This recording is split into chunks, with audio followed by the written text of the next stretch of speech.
Bonsoir. Bonsoir, mon frère. Bonsoir, bonsoir à tous. Hmm. Vous connaissez, c'est le frère Gary. Le frère Gary. Oui, vous connaissez le frère D'accord. Gary. Ah, Bon, il ne d'accord. se manifeste pas trop, Oui, mais oui, il est oui. là, il est là dans le GEC depuis un moment, hein. Bon, en tout cas, c'est bien. Avec vos gilets jaunes, soyez bénis.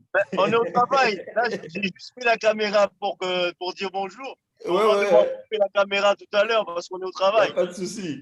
En tout cas, que Dieu vous bénisse abondamment. Hein. Merci, vous aussi, merci. Vous avez opté pour la bonne part. Oui, toujours, toujours. Et on ne veut Euh, pas s'en séparer. merci, merci Seigneur. Merci. En tout cas, nous sommes contents d'être là comme d'habitude. Ça fait du bien, mes amis.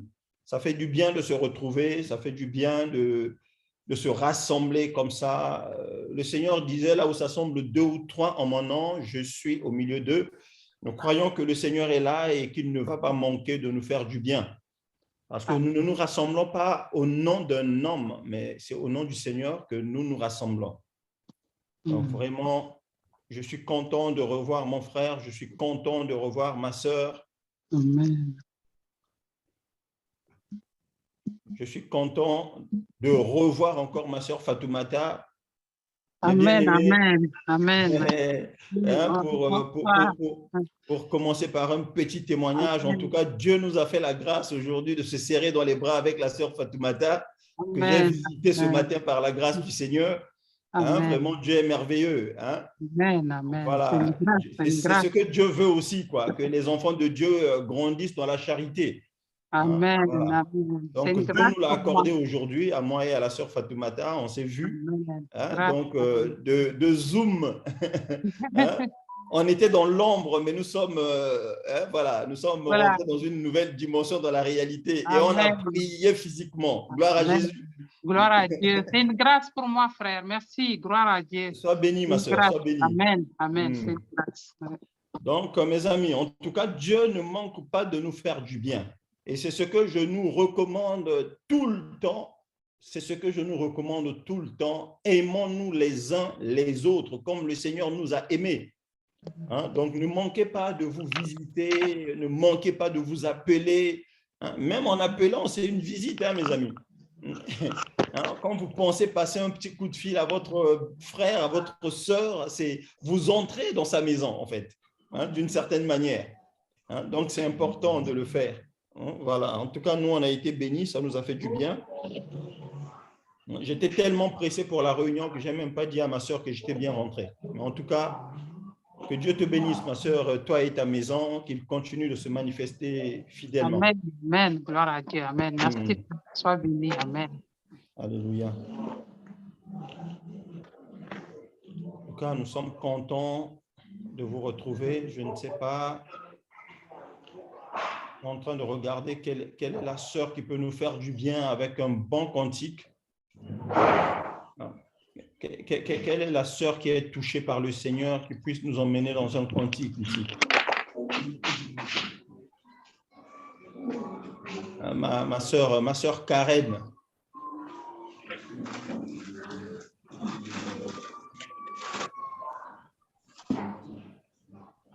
Sœur Karen, tu es là? Amen. Bonsoir à tous. Quoi, tu n'as plus de cantique dans ton répertoire, là, il s'est épuisé? Si, il y en a. Ben oui. Hein? Ok, on va chanter. Gloire à Jésus.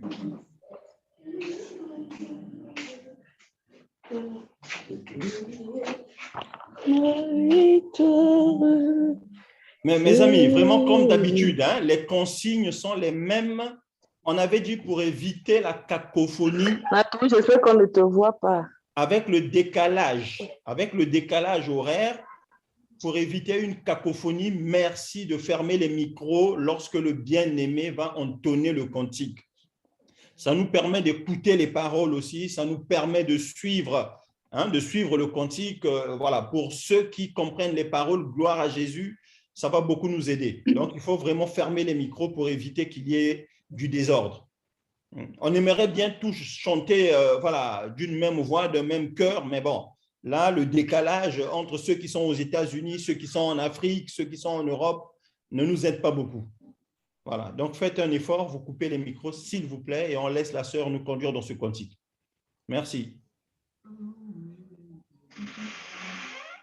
Adorons Jésus, le roi des rois, le Tout-Puissant. Adorons Jésus, le roi des rois, le Tout-Puissant. Oui, adorons Jésus, le roi des rois, le Tout-Puissant. Oui, adorons Jésus-Christ. Alléluia, alléluia, alléluia. Oui, adorons Jésus-Christ. Alléluia, alléluia, alléluia.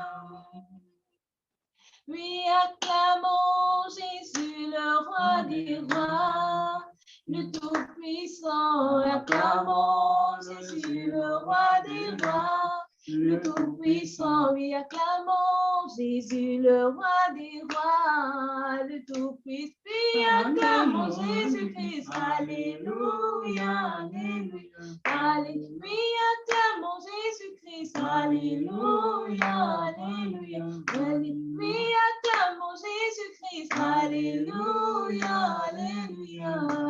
Oui, élevons Jésus, le roi des rois, le Tout-Puissant. Élevons Jésus, le roi des rois, le Tout-Puissant. Oui, élevons Jésus, le roi des rois, le Tout-Puissant. Oui, élevons Jésus-Christ. Alléluia, élevons-le. Oui, élevons Jésus-Christ. Alléluia, élevons-le. Oui, élevons Jésus-Christ. Alléluia, alléluia. Oui, exaltons Jésus, le roi des rois, le Tout-Puissant. Exaltons Jésus, le roi des rois, le Tout-Puissant. Oui, exaltons Jésus, le roi des rois, le Tout-Puissant. Oui, exaltons Jésus-Christ. Alléluia, alléluia. Oui, exaltons Jésus. Alléluia, alléluia, alléluia. Sois glorifié,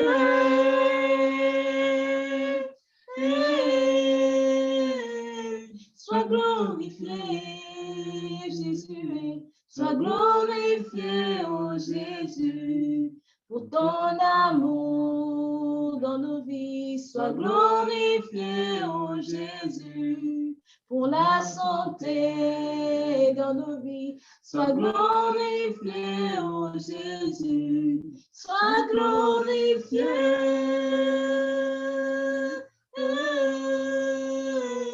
Sois glorifié, Jésus, sois glorifié, oh Jésus, pour la santé dans nos vies, sois glorifié, oh Jésus, pour ce culte, Jésus, sois glorifié, oh Jésus, puis pour la paix, Jésus, sois glorifié, oh Jésus, sois glorifié.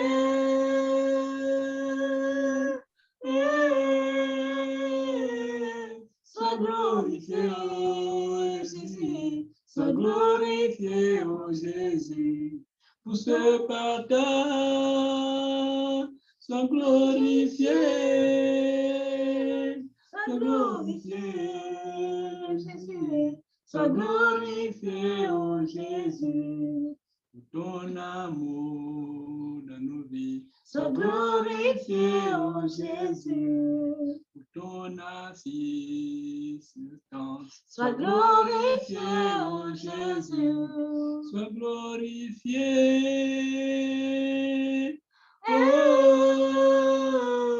sois glorifié, Jésus, sois glorifié, oh Jésus. Amen. Amen. Gloire à Jésus. Vraiment que Dieu bénisse Amen. ce couple qui nous fait du bien. Hein, c'est ça que Dieu aime. Hein?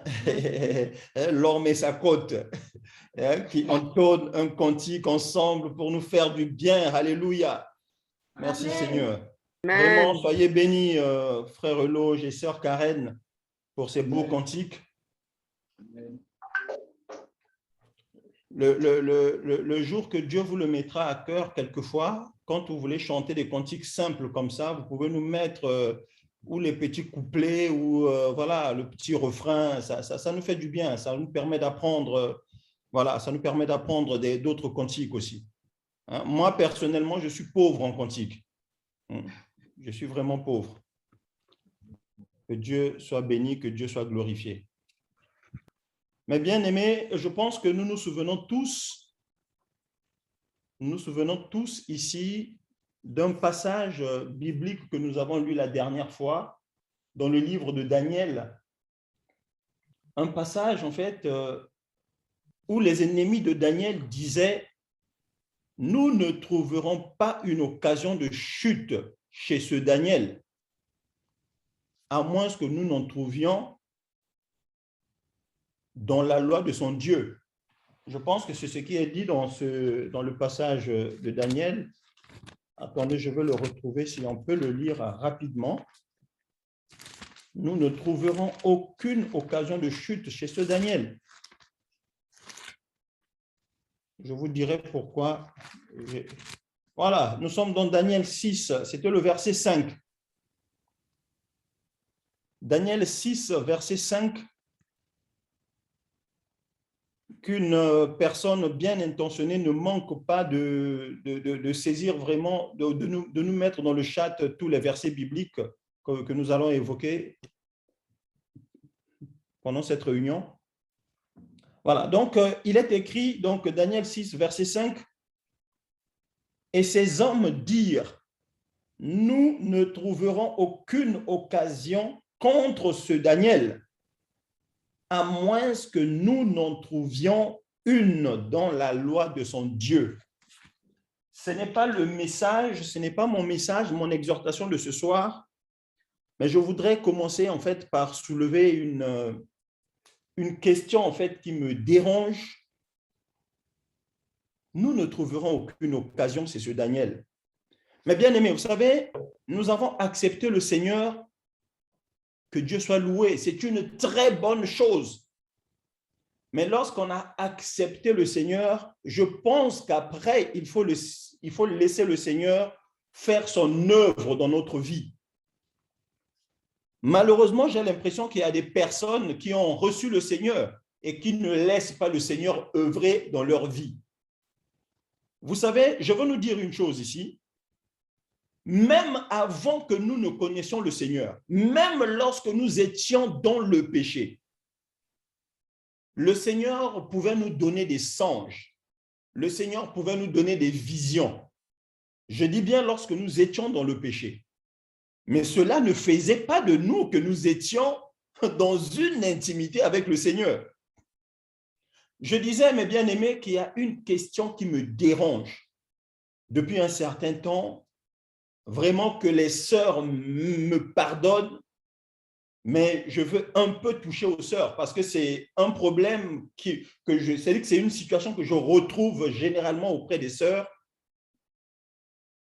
C'est l'orgueil en fait.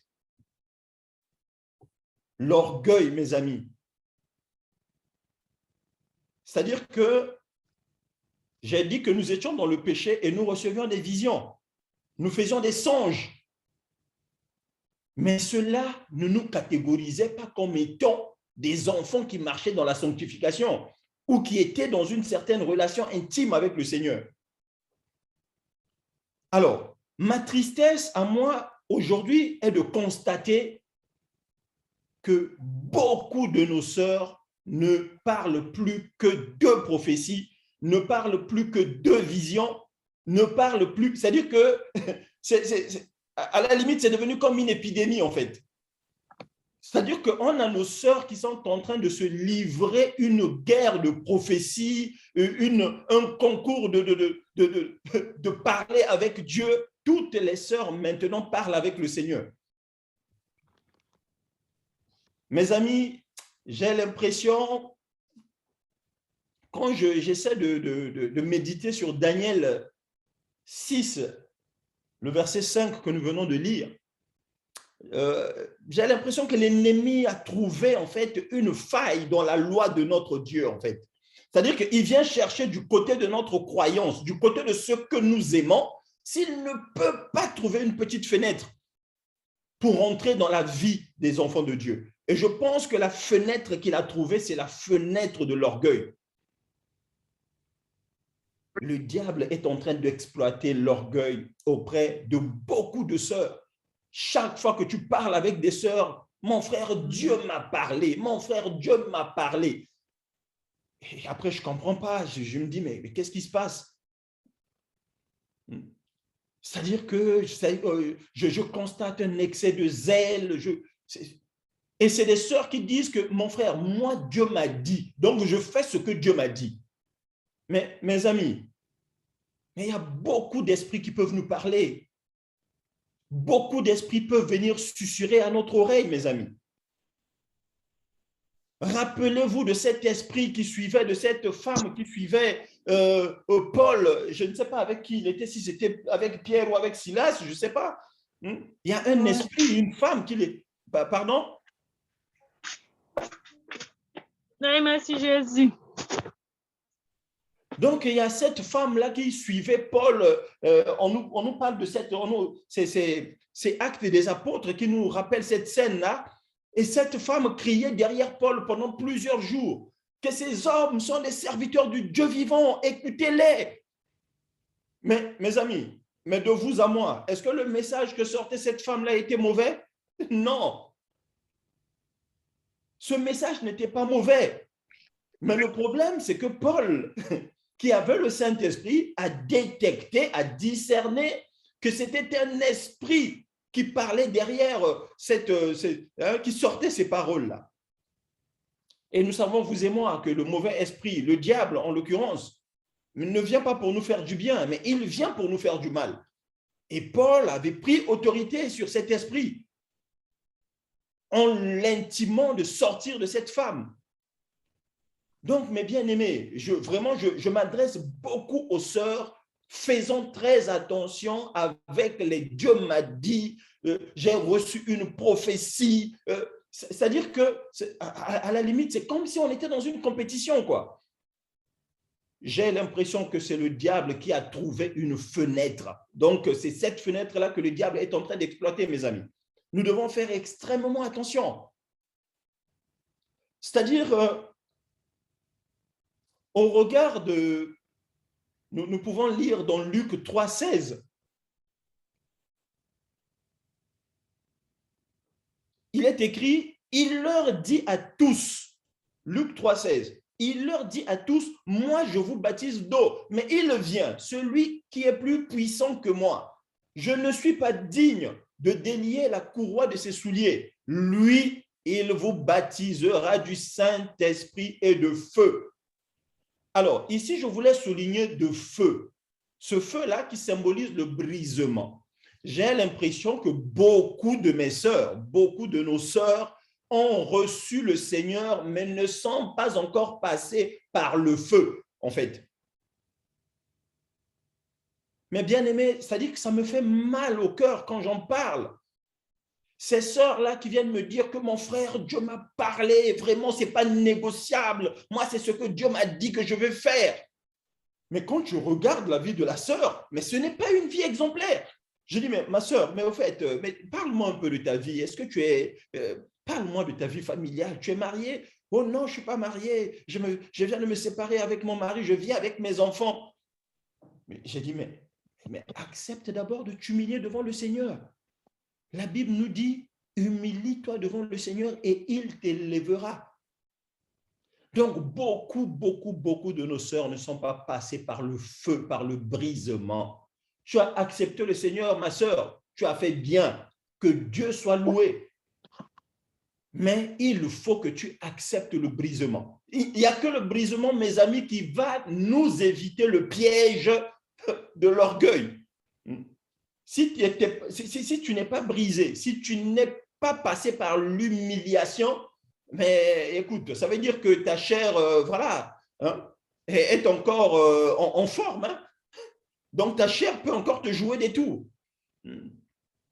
Donc, nous devons faire extrêmement attention, mes amis. Vraiment, c'est ce que je voulais souligner. Hein. C'est quelque chose qui m'a fait mal parce que je peux maintenant les recenser, en fait, le nombre de sœurs qui me disent Dieu m'a dit. J'ai reçu une prophétie, mon frère. Dieu m'a dit ceci. Je peux maintenant les recenser.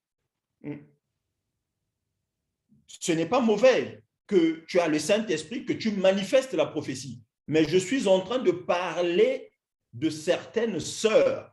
C'est-à-dire que qui, sans faire attention, inconsciemment, sont en train de manifester plus d'orgueil que d'édifier le corps de Christ, que d'édifier l'Église, en fait. Donc, c'est beaucoup plus de l'orgueil que nous voyons. Mais elles n'ouvrent pas la bouche en nous donnant des prophéties pour édifier l'Église. Vraiment, voilà, c'était une parenthèse que j'ouvrais. Que Dieu nous aide. Vraiment, mes sœurs, c'est comme je disais, soyez bénis, ce n'est pas contre vous, c'était juste un constat que j'ai fait et qui m'a un peu fait mal. Donc, je voulais voilà, nous partager ce constat-là pour que Dieu nous fasse du bien. Que le Seigneur Jésus nous baptise d'esprit et de feu.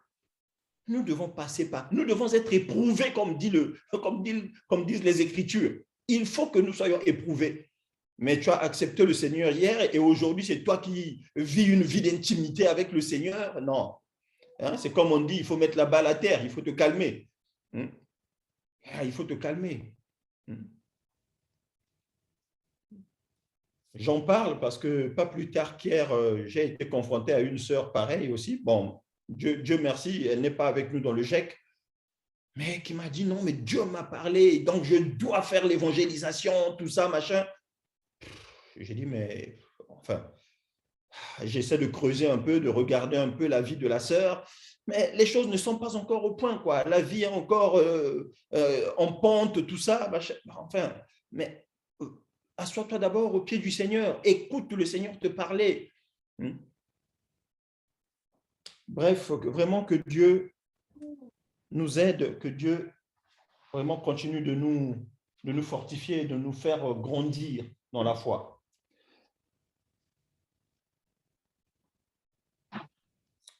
Dieu est bon, mes bien-aimés. Dieu est bon. Est-ce qu'on a une personne qui peut nous faire la lecture d'un passage biblique? J'ai besoin d'un volontaire ou d'une volontaire. Nous allons dans Genèse 2, le verset 18.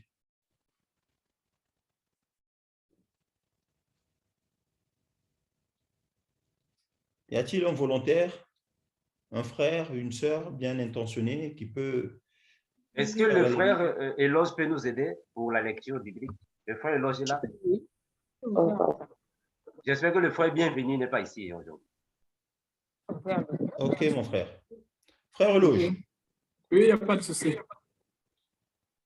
Lisons la parole du Seigneur dans Genèse 2, verset 18. La parole du Seigneur dit ceci. L'Éternel Dieu dit, il n'est pas bon que l'homme soit seul. Je lui ferai une aide semblable à lui. Amen. Amen. Il n'est pas, l'Éternel Dieu dit, il n'est pas bon que l'homme soit seul. Je lui ferai une aide semblable à lui. Mes amis, c'est de ce passage en fait que j'ai médité cette semaine que je vais tirer ma petite exhortation de ce soir, que Dieu vraiment nous fasse du bien. Mon message, je l'ai intitulé « Je lui ferai ». Je lui ferai. C'est ça le titre de mon exhortation de ce soir. Je lui ferai. Prions le Seigneur pour cette exhortation. Père éternel, je te bénis, je te loue. Seigneur, je voudrais diminuer, Seigneur, afin que toi tu croisses. Je voudrais m'effacer afin que toi tu paraisses. Seigneur, viens parler à ton peuple, viens parler à ton Église. Nous voulons écouter ta parole, nous voulons écouter la profondeur de ta pensée. Au nom puissant de Jésus, que le Saint-Esprit nous assiste et nous inspire. Au nom de Jésus, nous avons ainsi prié. Amen. Mais bien aimé, ce passage nous dit, l'Éternel Dieu dit qu'il n'est pas bon que l'homme soit seul. Je lui ferai une aide semblable à lui. Nous connaissons tous ce verset. Et ce verset nous ramène au mariage. Hein. Donc, il n'y a pas de suspense là. J'aimerais parler, en fait, toucher ce côté-là. J'aimerais toucher le mariage, en fait, simplement. L'exhortation part toujours d'un constat. Toujours d'un constat. Au milieu de nous, on a des bien-aimés qui sont mariés.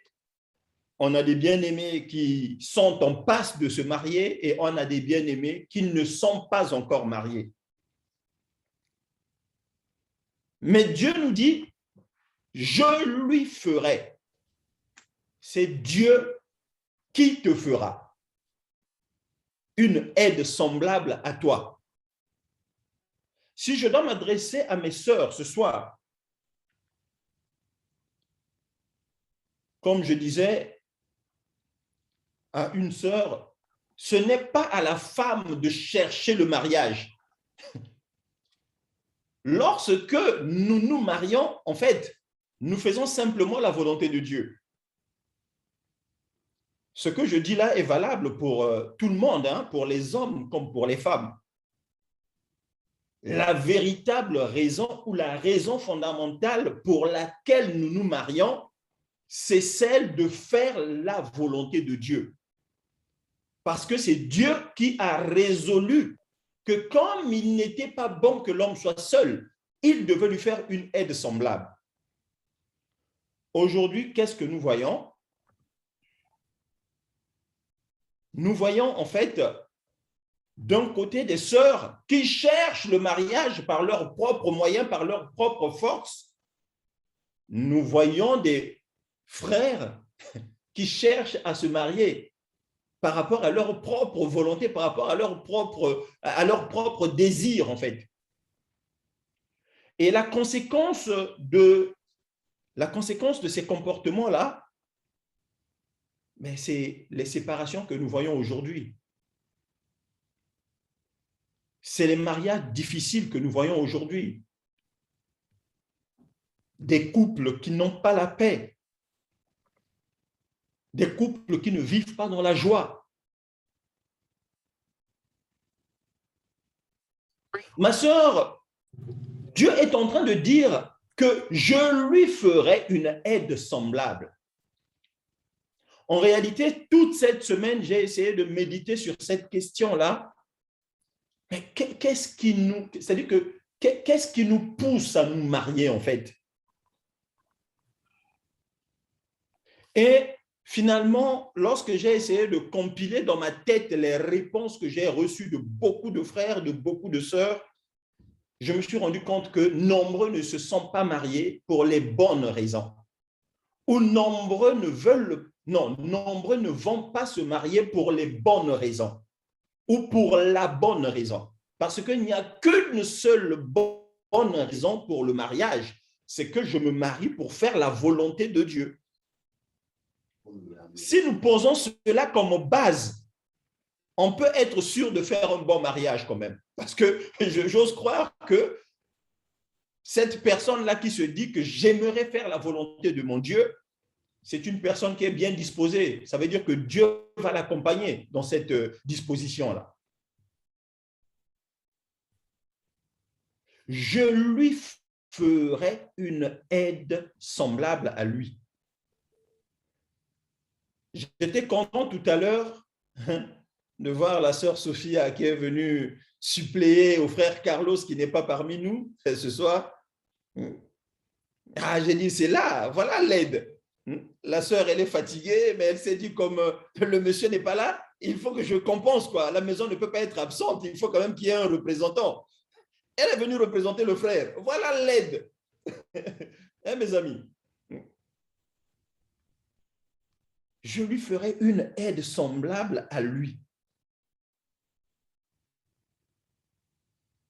Mais bien aimés, nous devons régulièrement nous poser cette question-là. Parce que même en plein mariage, même étant en plein mariage, on peut se poser la même question. Pour quelle raison je m'étais marié en fait?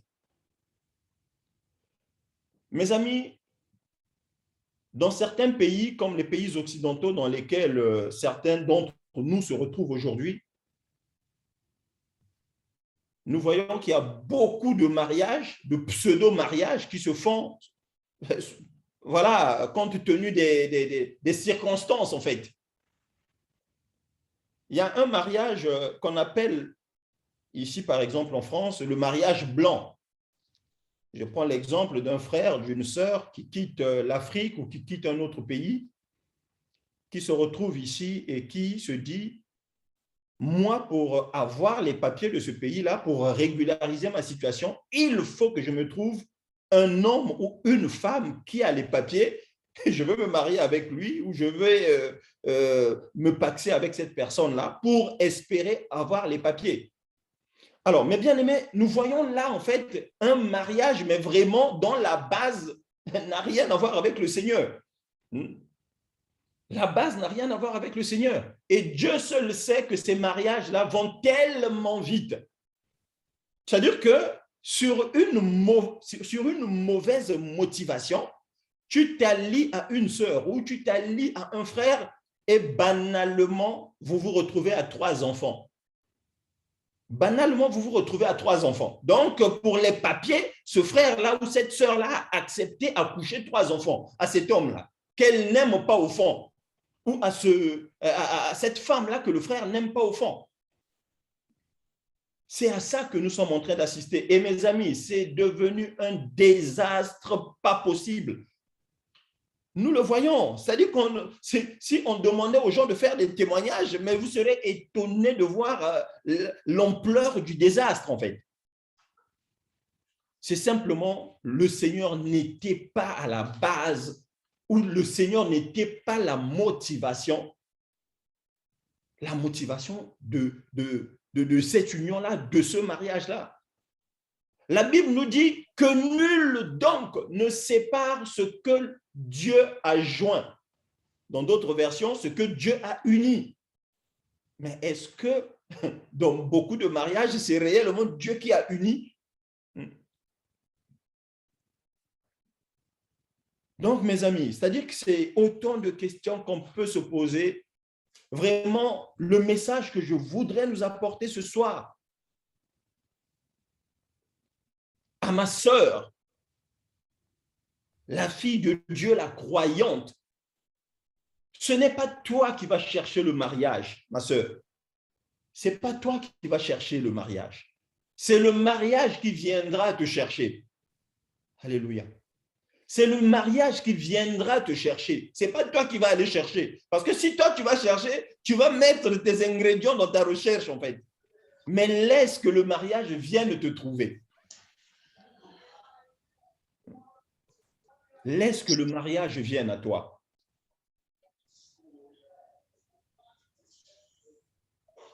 Nous voyons beaucoup de personnes qui ont fait les choses par elles-mêmes, beaucoup de sœurs qui ont fait les choses par elles-mêmes, qui n'ont pas compris qu'en réalité, Dieu l'avait préparée pour qu'elle soit l'aide de quelqu'un. Dieu, c'est-à-dire que, je parle à mes sœurs, hein, c'est-à-dire que Dieu, en fait, vous prépare pour quelqu'un. Mais le problème, c'est que nous ne voulons pas nous laisser préparer par Dieu, en fait. Je suis en train de penser à ce passage-là. Nous sommes dans Genèse. Nous sommes dans Genèse.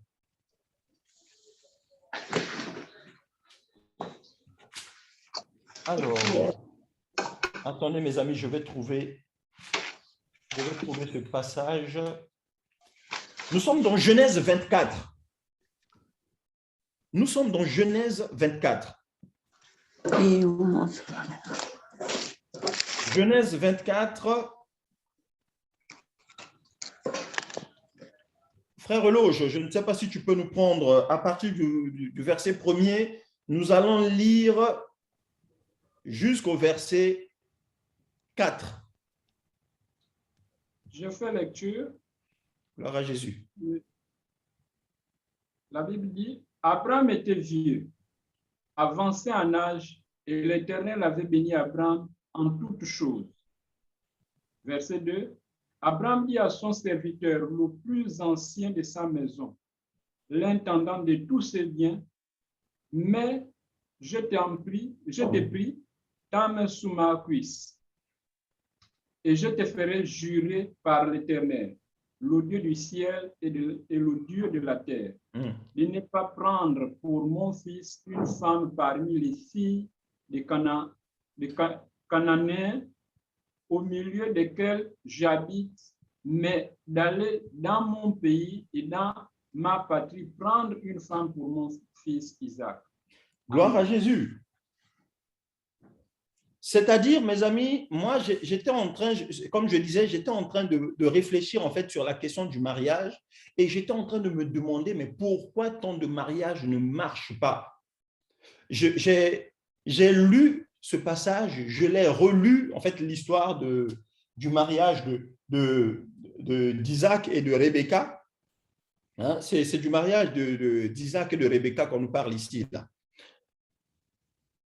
Abraham dit à son serviteur, je ne veux pas que ma femme, que mon fils Isaac épouse une fille des Cananéens. En fait, mes amis, Abraham était conscient qu'il se retrouvait dans un territoire où il était étranger, dans un pays où il était étranger, un territoire qui n'était pas le sien.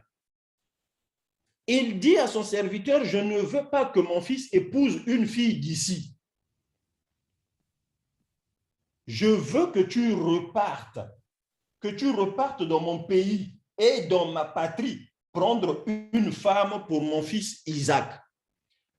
Alors, moi, qu'est-ce que j'ai essayé de comprendre par là, par la grâce du Seigneur? Abraham n'était pas dans son pays, mes amis. Il était étranger.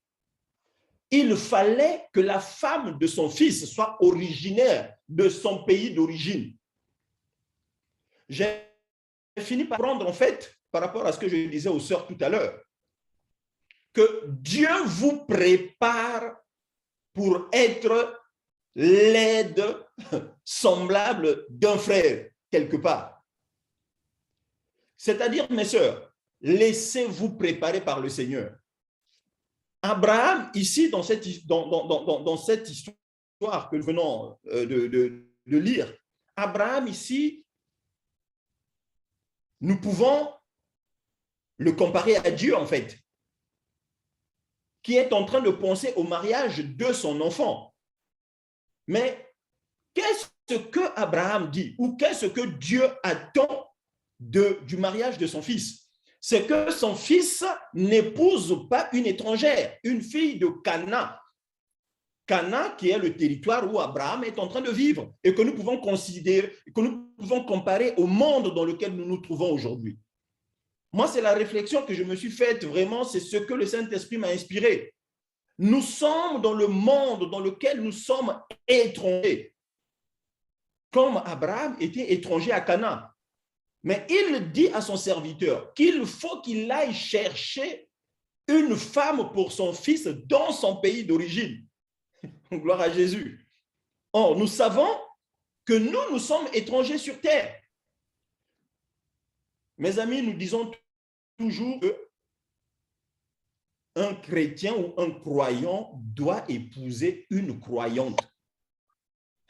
Ça doit être notre norme. On ne parle pas d'un couple de non-croyants et pendant leur vie, l'un des deux vient à se convertir. Non, nous parlons ici d'un croyant qui veut épouser une femme. Il ne peut pas épouser étrangère. Il doit épouser une fille qui vient de sa patrie, de son pays d'origine.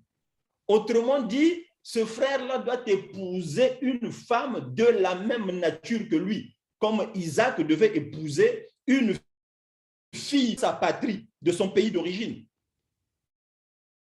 Aujourd'hui, nous pouvons dire que notre origine est le ciel. Ça veut dire que le frère ne peut épouser que sa sœur, une personne avec laquelle il partage plutôt la même foi.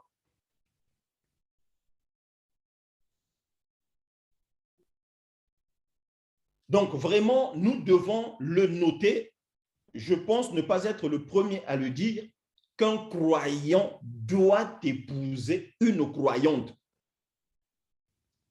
La Bible, mes amis, nous dit, ne vous mettez pas sous un joug, ne vous mettez pas avec les infidèles sous un joug étranger. Je pense que c'est ce que dit le verset, hein, frère Armando. Ne vous mettez pas avec les étrangers, voilà, sous un joug, je ne sais même pas comment c'est. Ouais. Tu veux le verset ou soit… Oui, c'est quel verset, mon frère? Ok. Ne vous mettez pas avec les infidèles sous un joug étranger. Voilà. Voilà. Est-ce que la sœur peut afficher ça? Ne vous mettez pas avec les infidèles sous un joug étranger. Voilà. Ça veut dire… Nous sommes 2 dans Corinthiens 2 6, Corinthiens 14. 6, 14. Gloire à Jésus. Ma soeur, tu peux faire la lecture, 2 Corinthiens 6, 14, il nous dit Le quoi? frère Eloge, est-ce que tu peux lire ça? Ok. 2 Corinthiens 6, 14. 2 Corinthiens 6, 14. 2 Corinthiens 6, 14 dit, ne vous mettez pas avec les infidèles sous un joug étranger, car quel rapport y a-t-il entre la justice et l'iniquité? Ou qu'y a-t-il de commun entre la lumière et les ténèbres? Gloire à La sœur Jésus. Laïli, tu as la même version, non? C'est ça, non? La sœur Laïli, c'est ça? Oui, c'est la même version, mon frère. Gloire à Jésus. Qu'y a-t-il entre les ténèbres et la lumière, mes amis? Donc, voilà pourquoi nous disons ici comme Abraham. C'est-à-dire que considérons ce que dit Abraham ici comme mettant la révélation de ce que nous sommes en train de dire. Je ne veux pas que mon fils épouse une fille cananéenne. C'est-à-dire qu'une fille du pays dans lequel je me trouve. Et nous, le pays dans lequel nous nous trouvons, c'est le monde. C'est ce monde ici-bas. En d'autres termes, nous qui venons du ciel, nous devons épouser une fille qui vient du ciel. Une fille, en d'autres termes, une croyante en fait. Mon frère Eloge, est-ce que nous pouvons prendre Genèse 20, le verset 12? Toujours pour appuyer en fait cette idée.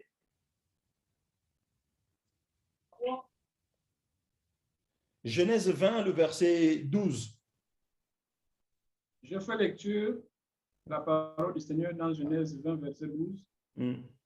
De plus, il est vrai qu'elle est ma sœur, fille de mon père.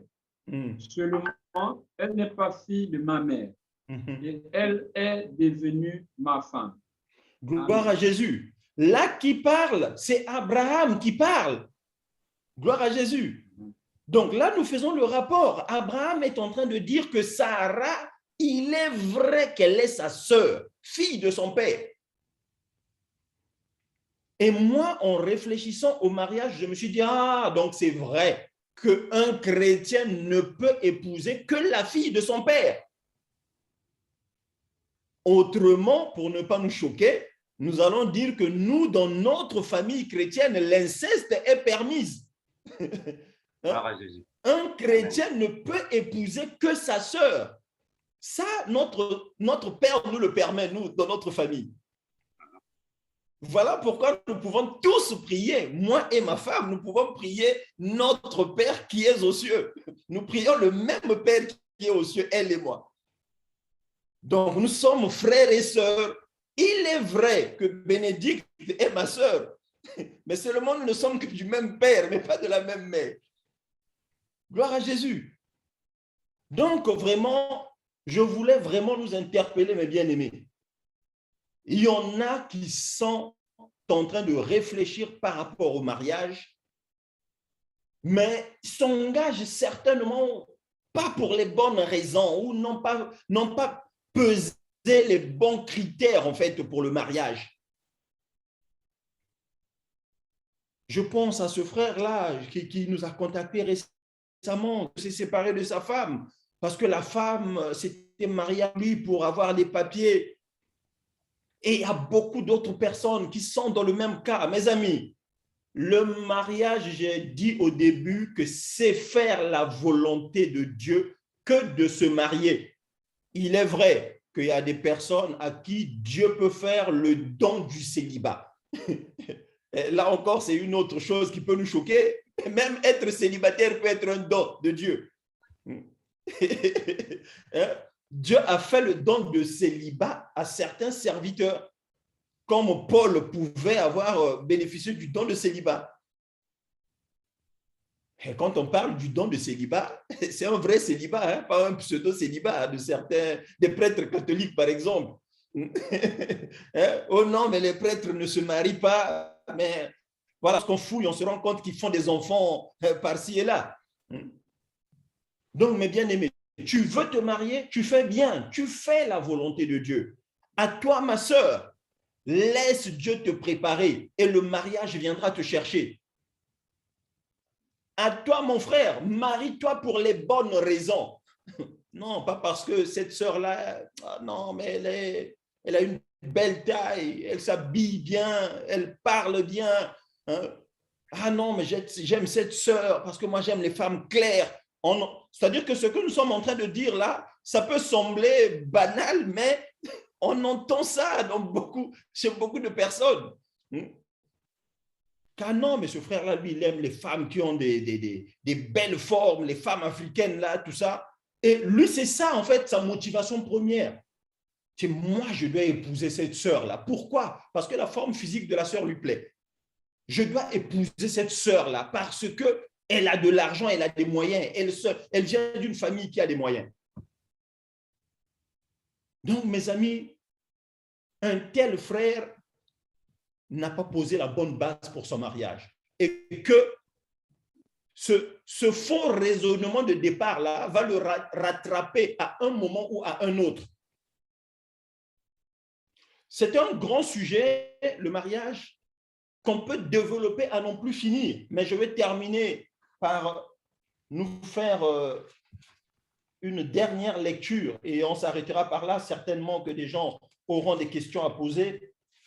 Nous allons repartir dans Genèse 24, frère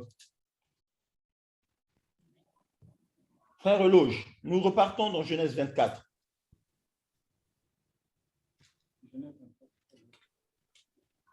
Genèse 24, quel verset?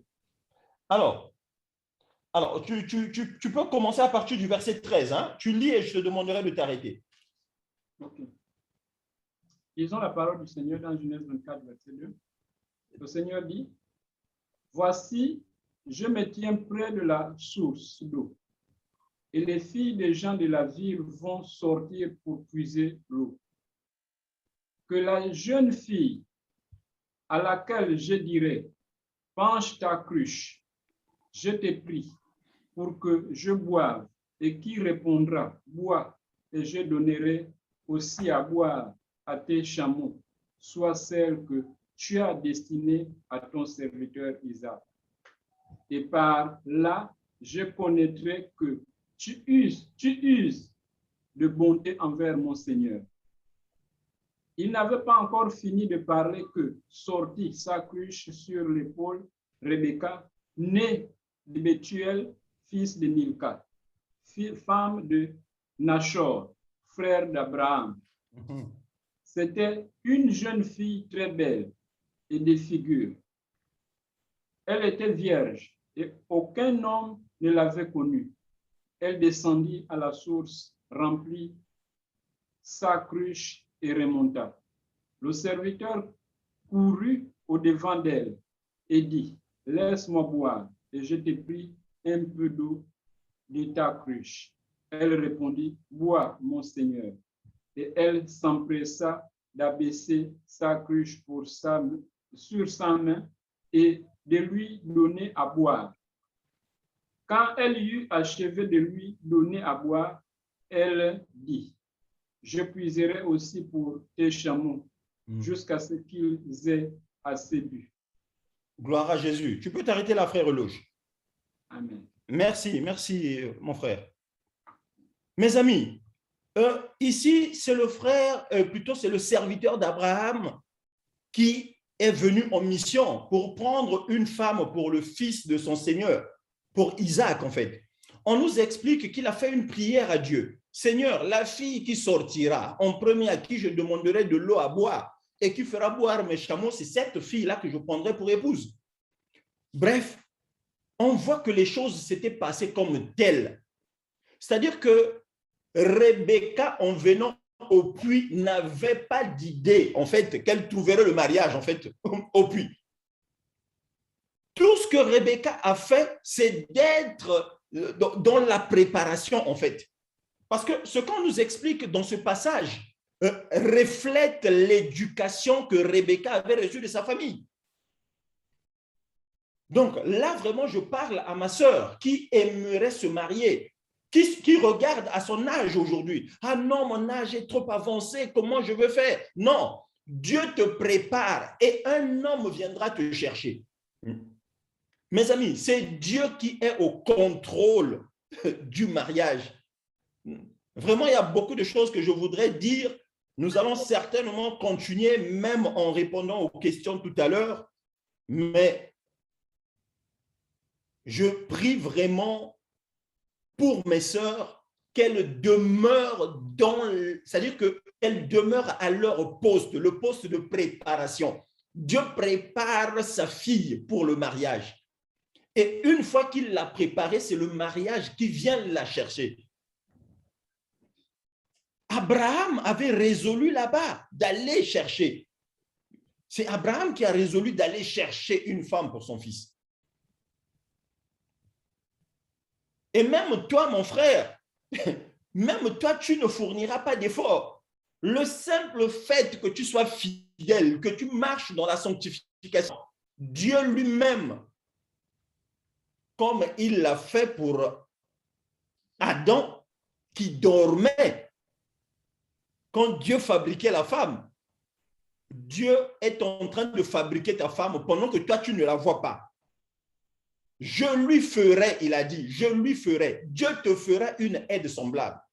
C'est-à-dire que Dieu est en train de te fabriquer ta Rebecca quelque part, en fait. Une fille qui est en train de suivre les conseils de ses parents, qui est en train d'obéir à ses parents, qui est en train d'obéir à la loi de Dieu.